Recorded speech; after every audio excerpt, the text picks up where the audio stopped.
اللہ الرحمن الرحیم۔ یہ بات اس دور کی ہے کہ جب دور جاہلیت کا تھا، یا پھر افلاطون کا تھا، یا پھر اس سے بھی پہلے، جب عورت کو انسان ہی نہیں سمجھا جاتا اور اس کی آزادی پر حملہ کیا جاتا، اس کو نظر بند کر دیا جاتا تاکہ وہ اپنی آزادی کے لیے باہر نہ نکلے۔ دوسرے معنی میں میں یوں کہوں کہ وہ اپنا احتجاج نہ کر سکے۔ احتجاج کس چیز کے لیے؟ آزادی کے لیے، اپنے حقوق کے لیے، اپنے ڈومیسٹک رائٹس کے لیے، اپنے سوشل رائٹس کے لیے۔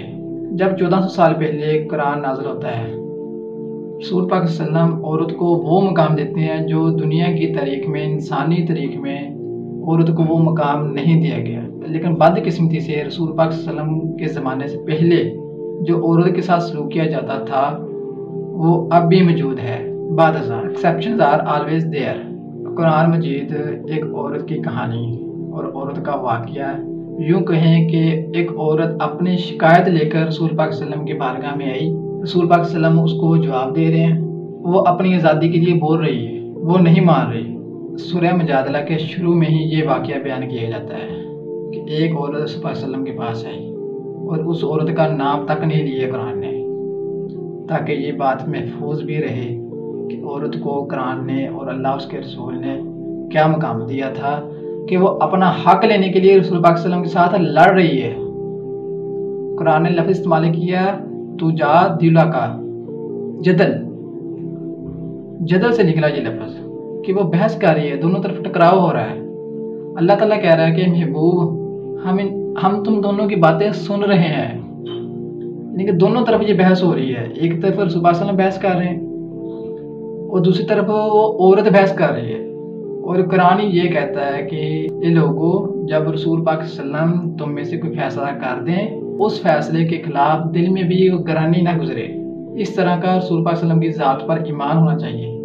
لیکن کیا عورتوں کو وہ مقام دیا کہ عورت بات کر رہی ہے ایک درخواست لے کے، یوں کہیں کہ وہ ایک شکایت لے کے رسول پاک صلی اللہ علیہ وسلم کی بارگاہ میں آئی۔ آپ صلی اللہ علیہ وسلم نے اس کو جواب دیا کہ ابھی تک یہ حکم نہیں ہے تو یہی حکم ہے، ابھی تک کوئی حکم واضح نہیں اترا۔ وہ اس پر بحث کر رہی ہے کہ ہمیں وہ حقوق دیں۔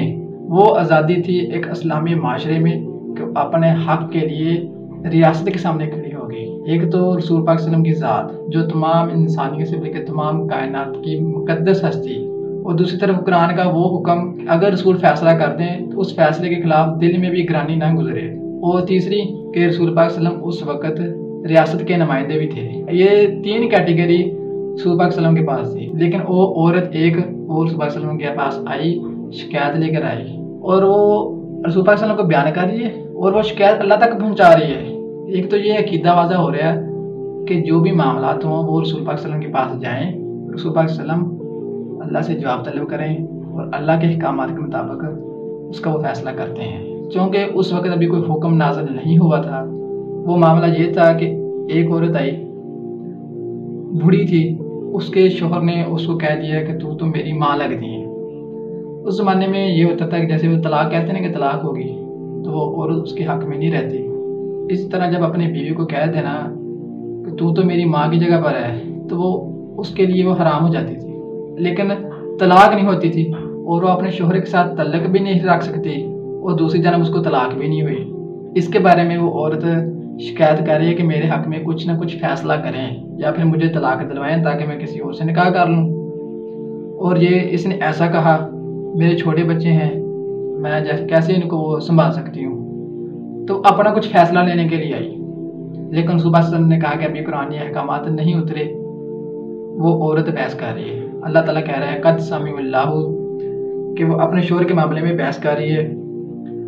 سورہ مجادلہ، بے شک اللہ نے سنی اس کی بات جو تم سے اپنے شوہر کے معاملے میں بحث کرتی ہے اور اللہ سے شکایت کرتی ہے، اور اللہ تم دونوں کی گفتگو سن رہا ہے، بے شک اللہ سنتا اور دیکھتا ہے۔ سورہ مجادلہ اسی واقعے سے سٹارٹ ہو رہی ہے کہ وہ اللہ سے شکایت کر رہی ہے، لیکن وہ رسول اللہ صلی اللہ علیہ وسلم کی بارگاہ میں پہنچی۔ اللہ تعالیٰ کہتے ہیں کہ ہم تم دونوں کی گفتگو سن رہے ہیں۔ یہ عورت کی شان، یہ اس کو احتجاج کا اور اس کو اپنے رائٹس لینے کا، اپنی آزادی لینے کا اور اپنے بارے میں کچھ فیصلے کروانے کا عورت کو حق دیا گیا تھا کہ اپنی آزادی کے لیے لڑ سکتی ہے، بول سکتی ہے، اللہ سے شکایت کر سکتی ہے۔ اس طرح کی آزادی تھی عورت کو ایک اسلامی معاشرے میں۔ پھر اللہ تعالیٰ نے عورت کے حق میں فیصلہ کر دیا، فرمایا کہ جو شوہر ہے جو کہہ دیتا ہے کہ جو میری بیوی ہے یہ میری ماں لگتی ہے، فرمایا کہ یہ جھوٹ بول رہا ہے، اصل ماں تو اس کی وہی ہے کہ جس نے اس کو جنا ہے۔ بے شک اللہ ضرور معاف کرنے والا ہے، بخشنے والا ہے۔ آگے پھر اللہ تعالیٰ نے اس معاملے کو روکنا بھی تھا نا، کہ وہ تو ایک واقعہ تھا، اس عورت کے حق میں فیصلہ ہو گیا۔ اب اس فیصلے کو قرآن نے محفوظ بھی کر لیا کہ عورت کی شان ہے یہ کہ عورت کو اللہ تعالیٰ نے یہ مقام دیا ہے۔ اور دوسری طرف دیکھیں کہ اس واقعے کو روکنے کے لیے تاکہ آئندہ کوئی اس طرح کا گھنونا عمل نہ کرے، یوں ہر خامد اٹھ کر اپنی بیوی کو یہ نہ کہہ دے پھر بعد میں وہ رجوع کر لے، تو اس طرح عورت کے دل میں وہ ٹھیس گزرے گی، اس کو گرانی گزرے گی کہ یہ غلط ہو رہا ہے میرے ساتھ۔ اللہ تعالیٰ نے اس کو روکنے کے لیے قرآن میں بیان کیا ہے، اگر کوئی اپنی بیوی کو اپنی ماں کی جگہ کہیں پھر وہی کرنا چاہیں جس پر اتنی بڑی بات کہہ چکے ہیں، تو ان پر لازم ہے کہ ایک غلام آزاد کرنا قبل اس کے کہ ایک دوسرے کے پاس جائیں، ہاتھ لگائیں، کہ اس کو پتہ بھی ہو کہ میں نے اگر یہ عمل کیا تو مجھے اس کا یہ کفارہ ادا کرنا پڑے گا، پھر میں اپنی عورت کے پاس جاؤں گا۔ اس کو سٹرک کرنے کے لیے، اس کو تھوڑا سا باؤنڈ کرنے کے لیے، تاکہ وہ آئندہ یہ عمل اور یہ حرکت اپنی زبان سے ادا نہ کرے۔ اچھا اگر وہ غلام نہ ہو تو فرمایا کہ 2 مہینے کے روزے رکھو۔ اچھا جب روزے بھی نہ رکھ سکے تو پھر فرمایا کہ 60 مسکینوں کو کھانا کھلاؤ۔ تمام یہ احکامات ہیں، یہ اللہ تعالیٰ نے ان کو روکنے کے لیے شوہر باؤنڈ ہو جائے، اپنی بیوی کے ساتھ یہ سلوک بعد میں نہ کرے۔ اگر وہ سوچے کہ میں یہ کہوں گا تو اس کو پتہ ہو کہ مجھے یہ کفارہ دینا پڑے گا۔ پھر اللہ تعالیٰ نے یہ کہہ کر روکنے دیا، فرمایا کہ یہ اللہ تعالیٰ کی حدیں ہیں، اللہ تعالیٰ نے اس کو اپنی حد مقرر کر دی ہے۔ عورت کے حق میں اتنا بڑا فیصلہ کیا ہے اور اس کو اللہ تعالیٰ نے اپنی حد کہہ دیا ہے۔ اگر کوئی اس حد کو کراس کرے گا تو اللہ تعالیٰ کی حدود کو پار کر رہا ہے، کراس کر رہا ہے، کہ ایسے الفاظ ایک شوہر کو، ایک خامد کو اپنی بیوی کے لیے استعمال نہیں کرنے، اگر وہ کر دیے تو اس کو یہ کفارہ دینا پڑے گا۔ اور دوسری چیز کے ساتھ دیکھیں کہ جو کفارہ ہے وہ سب سے پہلے ہے کہ غلام کو آزاد کرنا۔ اسلامی معاشرہ، اسلام آیا اس لیے تھا کہ غلاموں کو آزاد کیا جائے، کیونکہ جو پہلے سے موجود تھے غلام، ان کو آزادی کا حکم دیا گیا، ان کو آزاد کر دو، کہ غلام نئے نہیں بنانے، بلکہ جو غلام پہلے سے موجود ہیں اس کو آہستہ آہستہ آزاد کر دو۔ غلامی کا کلچر اسلام نے ختم کیا ہے، اور اس کے ساتھ کہ جو مسکین ہیں، غریب ہیں، ان کو کھانا کھلانا، صدقات دینا، زکوٰۃ دینا، اس لیے ہے کہ جو غربت والا معاشرہ ہے، جو مڈل کلاس ہے وہ اوپر اٹھے، نیچے والا طبقہ ہے وہ اوپر اٹھے، تاکہ وہ ایکوالٹی کے مقام پر آئے۔ اسلامی نظام یہ ہے کہ غریب کو نیچے سے اٹھاؤ اور امیروں کے برابر کرو۔ یہ ابتدا ہے، جیسے وہ غلاموں کو آزاد کرنا، تاکہ وہ جو پہلے سے غلام موجود تھے ان کو آزاد کرنا ہے۔ اب کیونکہ وہ غلامی کا کلچر نہیں ہے، اب پھر کیا کریں؟ قرآن نے کہا کہ پھر روزے رکھو۔ اچھا اگر تم بیمار ہو روزے نہیں رکھ سکتے ہو پھر کیا کریں؟ 60 مسکینوں کو کھانا کھلا دو۔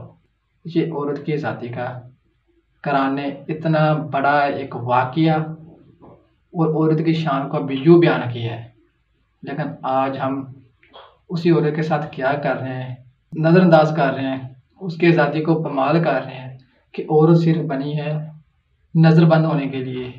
ہاں ایک عورت کے اندر یہ صلاحیت آ گئی، یہ اس کی جرأت اتنی بے باک ہو گئی ہے، اس عورت کو کس نے اتنا اجاگر کر دی ہے کہ وہ اپنا احتجاج کر سکے۔ یہ تصور ہم سوچتے ہیں نا عورت کے بارے میں، قرآن نے کہا ہاں بھئی یہ عورت تھی جو اپنی آزادی کے لیے صبح وسلم کے پاس پہنچی اور اللہ کو شکایت کر رہی ہے۔ یہ بھی وہ نظام تھا کہ عورتوں کو اتنی آزادی تھی، اور آج دیکھ لیں کہ عورت کی کیا آزادی ہے۔